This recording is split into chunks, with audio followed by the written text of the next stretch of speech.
Good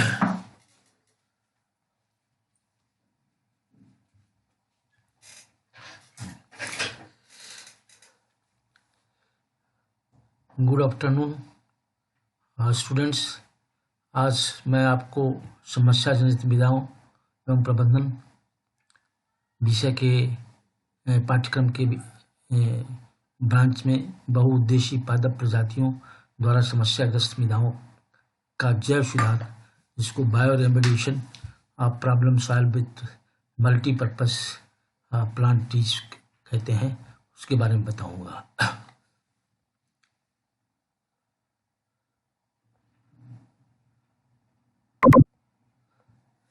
मैं इस topic को कई आउटलाइन में रखा हूँ। एक तो उद्देश्य है, दूसरा प्रस्तावना, फिर बायो रेमेडिएशन की परिभाषा, बायो रेमेडिएशन से लाभ एवं हानियाँ, बायो रेमेडिएशन के प्रकार, बायो रेमेडिएशन की तकनीकी, समस्याग्रस्त विधाओं का बायो रेमेडिएशन द्वारा सुधार, उपसंहार और सीखने का प्रतिफल का संदर्भ। आज का जो टॉपिक है उसका उद्देश्य यह है कि विद्यार्थियों को बहुउद्देशीय पादप प्रजातियों द्वारा समस्याग्रस्त विधाओं का जैव सुधार, बायो रेमेडिएशन के बारे में विस्तृत जानकारी देना। मालूम होगा आपको कि कृषि पद्धतियों में फसल उत्पादन अनेक हानिकारक कृषि रसायन का प्रयोग किया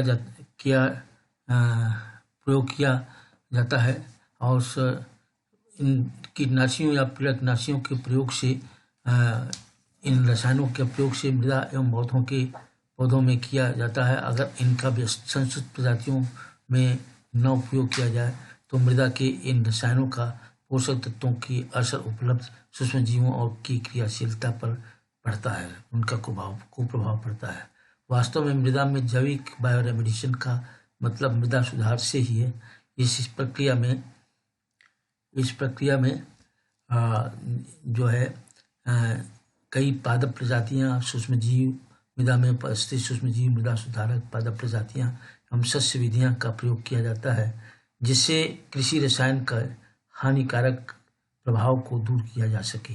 बायो रेमेडिएशन को कभी कभी फाइटो रेमेडिएशन या पादप उपचार भी कहते हैं। मृदा पादप के जैविक सुधार के विभिन्न पादप प्रजातियों की उगाई जाती हैं, जिसमें कृषि रसायनों के हानिकारक प्रभाव को दूर किया जा सकता है एवं मृदा उत्पादन के साथ फसल उत्पादन एवं पोषक तत्वों की प्राप्यता को भी सुनिश्चित किया जा सकता है। बायो रेमेडिएशन की परिभाषा आप इसको इस तरह से परिभाषित कर सकते हैं कि बायो रेमेडिएशन जैव तकनीकी की एक शाखा है, जिसमें मृदा एवं पादप सुधार के लिए मृदा में उपस्थित जीव जैसे सूक्ष्म जीव, बैक्टीरिया तथा बहुउद्देशीय पादप प्रजातियों का प्रयोग करके मृदा एवं पादप में उपस्थित प्रदूषकों, दूषित पदार्थों एवं जीव विष को रोका जा सकता है एवं मृदा, जल एवं पर्यावरण को भी साथ साथ सुरक्षित रखा जा सकता है। बायो रेमेडिएशन से कई लाभ होते हैं। एक तो बायो रेमेडिएशन एक प्राकृतिक क्रिया है, अतः इसमें जनमानस आसानी से सहमत होते हैं उसको अपनाने के लिए। बायो रेमेडिएशन द्वारा पूर्ण रूप से मृदा एवं पादप से दूषित पदार्थों को दूर किया जा सकता है। बायो रेमेडिएशन द्वारा भूमि, जल एवं वायु प्रदूषण के स्तर पर नियंत्रण किया जा सकता है। बायो रेमेडिएशन द्वारा किसी भी साइट जगह पर बिना सामान्य गतिविधियों को प्रभावित किया जा सकता है। इस विधि द्वारा मृदा एवं पादप के जैविक सुधार में कम लागत लगती है और उसे कम लागत से सुधारा जा सकता है। बायो रेमेडिएशन की हानियाँ, ये विधि बहुत ही सीमित है एवं जैव बैक्टीरिया द्वारा विघटित होती है। जैव विघटन पदार्थ मृदा में प्राकृतिक पदार्थों की तुलना में अधिक रूप में विघटित होते हैं। बायो रेमेडिएशन कुछ विशिष्ट सूक्ष्म जीवों पर ही निर्भर रहता है और इनकी क्रियाशीलता के लिए वांछित पोषक तत्वों की आवश्यकता होती है। बायो रेमेडिएशन के कई प्रकार होते हैं। एक तो इन सिटू बायो रेमेडिएशन होता है।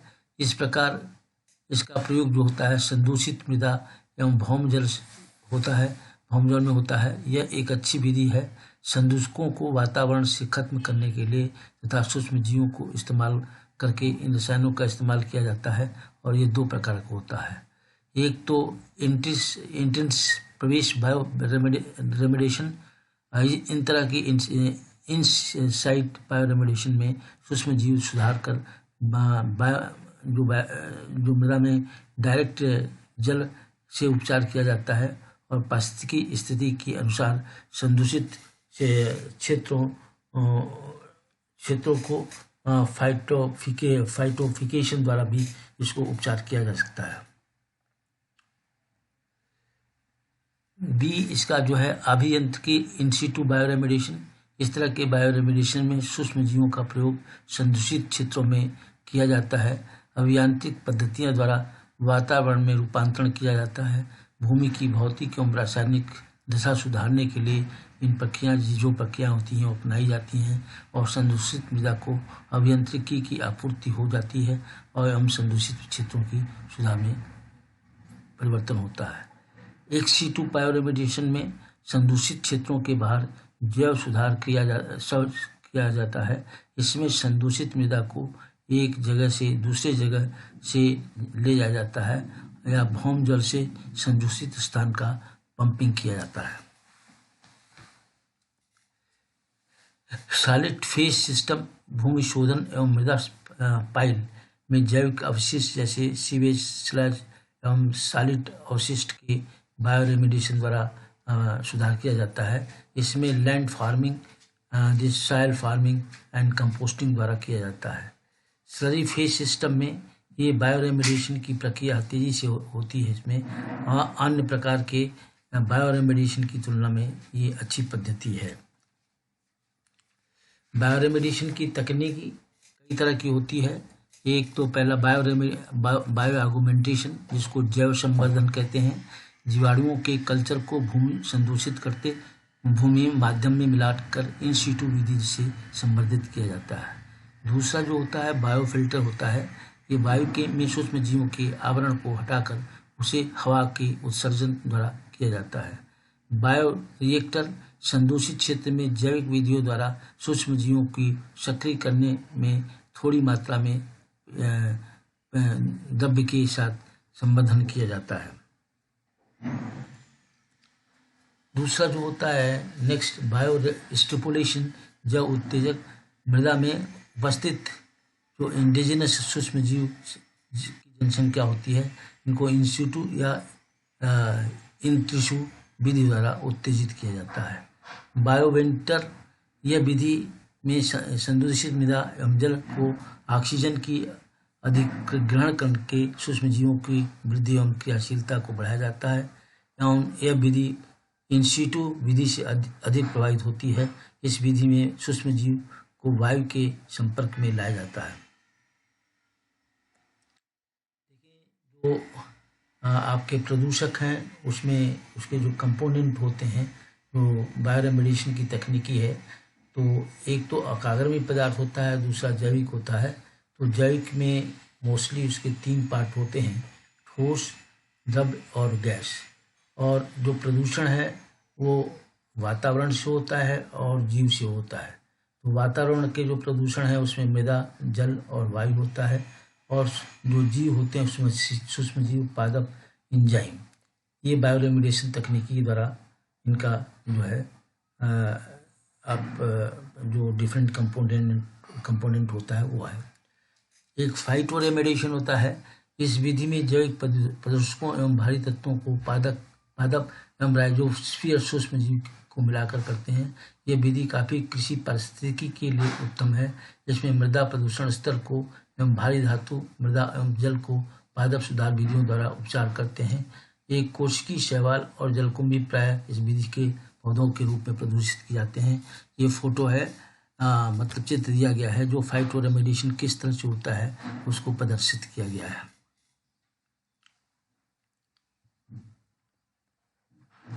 नेक्स्ट जो विधि होती है वो कंपोस्टिंग होती है। इस विधि में सूक्ष्म जीवों को कंपोस्ट के साथ मिलाते हैं, क्योंकि सूक्ष्म जीवों का मुख्य आहार जैविक पदार्थ होते हैं। सूक्ष्म जीवों की कंपोस्ट से मिलाते हैं, उनकी क्रियाशीलता में वृद्धि हो जाती है। इसके बाद जो आती है विधि इसमें लैंड फार्मिंग की। इस विधि में जैव अपघटित सूक्ष्म जीवों को इन सीटू एवं एक्स सीटू विधि द्वारा संदूषित क्षेत्रों में मिलाया जाता है और भूमि को शोधित किया जाता है।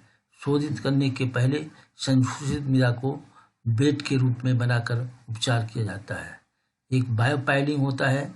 बायोपाइल भूमि खेती एवं कंपोजिट दोनों को मिला जुला रूप है। इसमें कोशिकाओं का बायोजीव स्थिति में कंपोस्ट के साथ संदूषित मृदा में मिला करके जैव सुधार किया जा सकता है।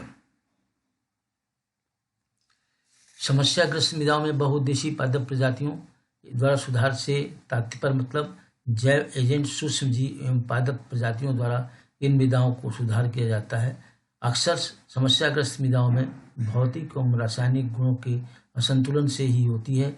इन मृदाओं के सुधार के लिए सबसे अच्छा उपाय है कृषि वानिकी विधि अपनाकर भौतिक गुणों से ग्रसित मृदा का जैव सुधार। समस्याग्रस्त मृदा जैसे बलुई मिट्टी, सख्त सतह की परत की मिट्टी, कड़ा होना, हार्ड पैन, भूमि की सतह पर पपड़ी बनना, जल प्लावित मृदा, पीट या दलदली मिट्टी तथा सघन मिट्टी उपयोगी तो इसमें जो पादप प्रजातियां प्रयोग किए जाते हैं उगाने के लिए, उसमें इनके जो है इंक्यूपेटस रोस्टाटा, दलदली मिट्टी में जामुन, महोगन, यूकेलिप्टस, अर्जुन, शीशम, रोजगम, कुछ घास और बरमूदा घास, दूब घास इत्यादि आप ऐसे फिजिकली जो ये बीमार है मिट्टी उन्हें उसमें इस्तेमाल कर सकते हैं। उपयोगी पादप प्रजातियां इसमें जो उपयोग की जाती हैं, यूकेलिप्टस रोस्टाटा जिसको स्वाम्प महोगनी कहते हैं, सिजाइगियम मीनो जिनको जामुन कहते हैं, टर्मेडिया अर्जुन कहते हैं, सेलेविक्स टेंसर्मा इंडियन वेलो कहते हैं, Dalbergia latifolia sheesham, this eucalyptus camaldulensis river red gum है, यूकेलिप्टस गैडिस रोज गम है, साइनोडान डैक्टिलान बरमूदा घास है, डी सांथिसिस कैरी कास्मस ट्री होती है इत्यादि को जैव सुधार में प्रयोग में लाया जाता है और रासायनिक समस्याओं से ग्रस्त मृदाओं को बहुउद्देशीय पादप प्रजातियों द्वारा सुधारा जा सकता है। रासायनिक समस्याओं से ग्रस्त मृदाएं जैसे बंजर भूमि, ये सैलाइन सॉइल और सैलाइन अल्कली सॉइल है, तो ये क्षारीय एवं सैलाइन सॉइल के लिए जो प्लांट इस्तेमाल किए जाते हैं वो साल्वाडोरा पर्सिका, मस्टर्डी, पासिफिसा जूलीफेरा, मॉस्किटो के लिए एकेशिया निलोटिक्स, बबूल, butter monosperma Palash, टर्मेंडेट Dholia, Arjun and सेलेविस प्रजाति आदि, इंडियन विलो इत्यादि आपके क्षारीय एवं लवणीय मृदाओं के वो सुधार के लिए प्रयोग किए जाते हैं। जो अत्यधिक सैलाइन सॉइल हैं उनमें जो है एलुरियस लागोपाइडस, मैनग्रास, सुएडा फुटिका, दिस चिप सर्विस लाइट, साइनोडोन डैक्टिलान दूब घास, ब्रोकेरिया समो, ब्राउन टी मिलेट एंड फल वृक्षों के जो सहलसी प्रजातियाँ होती हैं उसमें एक तो सेंसिटिव होती है जिसको छिपगाही बोलते हैं, दूसरा कम ये लो साल्ट फिर मीडियम फिर हाई। तो छिपगाही जो सेंसिटिव है क्रॉप होते हैं इसमें 20% से कम जो विनिमय सोडियम है, एक्सचेंजेबल सोडियम है, उसमें ये उगाए जा सकते हैं। मेलिफेरा इंडिका आम, एकेडिक पेगस, हाइड्रोफिलस जैक फ्रूट कटहल, मूसा पैरा, डिसाइसिस केला, और उसमें जो कम है 20 से 30% सोडियम एक्सचेंजेबल सोडियम है उसमें आप सोडियम गजाबा अमरूद एंड साइट्रस रोमन नींबू और पीटी सर्निवियस अंगूर इत्यादि उगा सकते हैं। मध्यम में जो 30 से 40 ये % तक सोडियम एक्सचेंजेबल रह सकते हैं उसमें पुलिका मैने एटम, पोमोग्रेनेट अनार, और जो उच्च स्तर में है जो 40 से ऊपर है उसमें आप बेर और ये जो है वुड एप्पल और खजूर इत्यादि उगा सकते हैं। अब जो सलाइनल की सॉइल्स है उसमें एक एक्सिया अवरिकुलिफॉर्मिस, आकाशमाना, एडेजिराना इंडिका नीम, कैजुना इवेंसिटी, फेरलिया सारू, डेलवर्जिया शिशु, प्रोटोक्सिस सेनेरेटिका खिकरी एंड एकेशिया टाइलस, जिसको कहते हैं इजराइली बबुल एंड एकोशिया नोटिका बबुल। क्षारीय मिट्टी में प्रोसरिस जूलिफेरा इसको इस्तेमाल कर सकते हैं, और डायसेंथिस जो ये कनील ग्रास है उसको इस्तेमाल करते हैं, और इसमें टाइफोरियम एलेक्जेंडर, बरसीम और मल्टीलोटस पार्विफोलस जिसको सिस्टा कहते हैं, टाइजलम रेस्पिनिया सताफल कहते हैं, इसको उगा सकते हैं।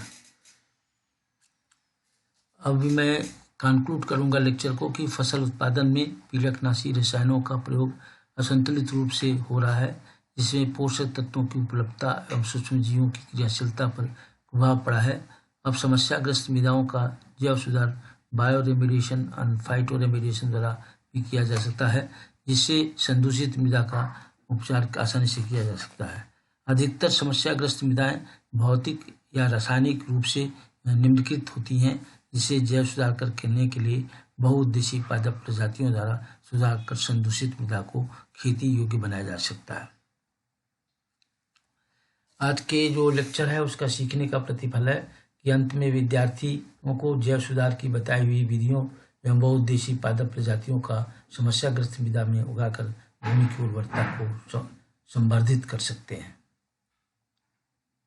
संदर्भ मैंने ये जो लिया है, एक तो fundamental of soil science ICRI publication नई दिल्ली की किताब से लिया है, ऋषिकेश ठाकुर एवं अन्य www.gnkvb PDF से लिया है, Varghese AS 1998 tree and water pump restoring water balance Kenya journal of agro forestry से लिया है, BS राणा एवं अनुसहयोगी growing fodders and fertility impact of rainfed land agro forestry 2006 से लिया है। अब मैं आपको बताऊंगा कि कुछ मैं इसमें इंट्रैक्शन के लिए आपको क्वेश्चन दूंगा, तो आप पढ़ लीजिएगा। पढ़ने के बाद जो वेबिनार शाम कल 3:40 से 4:40 तक वेबिनार क्लास होगा, उसमें वो प्रश्न पूछे जाएंगे, आप हल करके फिर LMS पर डाल देंगे। धन्यवाद।